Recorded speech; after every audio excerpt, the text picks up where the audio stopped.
What does a ferry ride to a silent meditation retreat have to do with leading change? More than I expected. It reminded me that when leaders are distracted, people feel it. And in this video, I want to explore why presence is not passive, and it is one of the most important disciplines leaders can practice when enabling change. I recently returned from my second silent meditation retreat. 6 days of silence, reflection, meditation, reconnection, disconnection, and presence. Well, one of the most powerful moments happened before the retreat even began. I was on the ferry, traveling through the Gulf Islands on my way to Cortez Island, where the retreat was being held. The scenery is spectacular. The water, the trees, the coastline, the mountains, and the quiet movement of the ferry through this beautiful landscape. And where was I?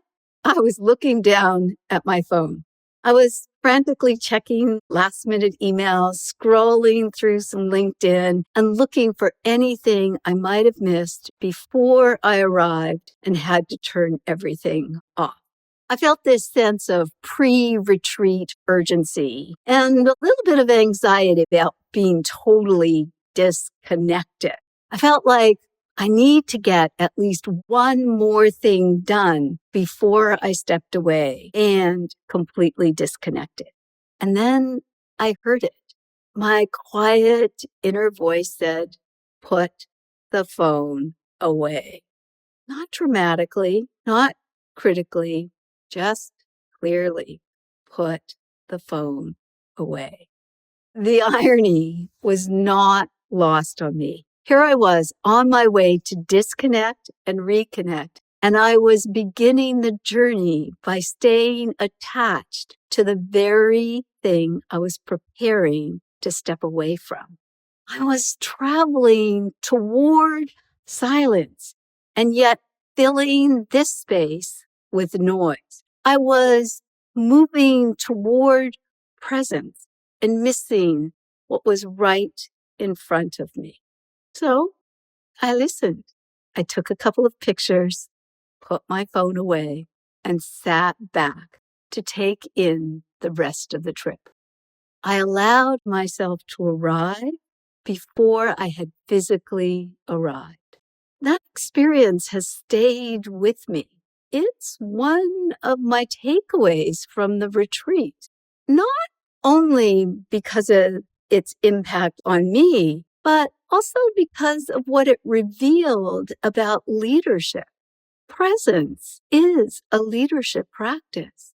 As leaders, especially when enabling change, staying present is one of our greatest challenges. It can feel like there are a million things to do. Our minds are constantly moving from one thing to another.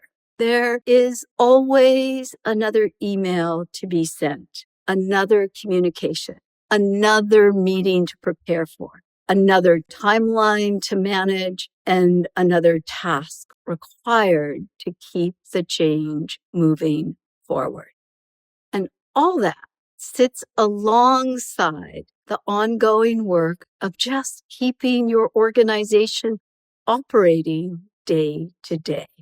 There is also something very human about the challenge of staying present. Our brains were not designed to stay in the present. The brain is a prediction machine. It is constantly scanning the past and the future to anticipate what might happen next and keep us safe. It's one of our basic survival mechanisms. So presence takes practice. A presence can also be an early warning system. During change, presence makes the difference between reacting and responding.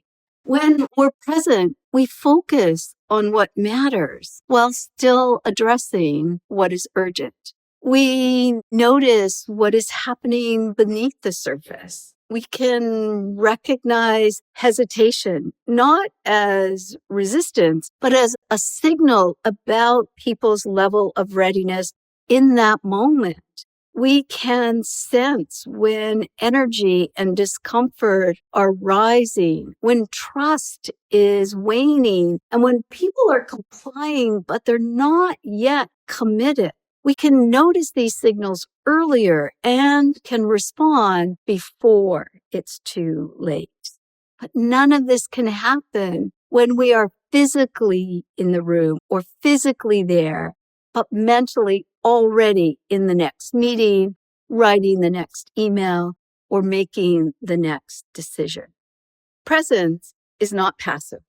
Presence is a leadership practice. It takes commitment and discipline.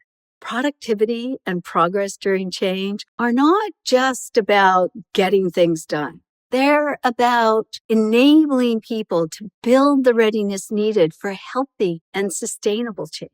And to do that, we must be present. If you're listening to someone while sending an email or looking at your phone or thinking about your next meeting, then you signal that attention is optional. But when we pause, when we listen fully, and we create space for people to think, to feel, to question, and make meaning, we help people become active participants in the change.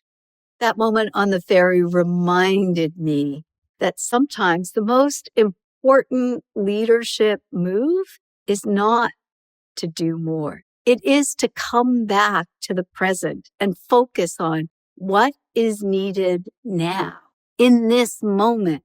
For me, on the ferry, it was to put my phone away and prepare for the retreat.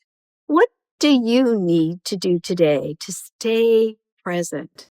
To really listen and hear what is happening in this moment and what is needed in this moment.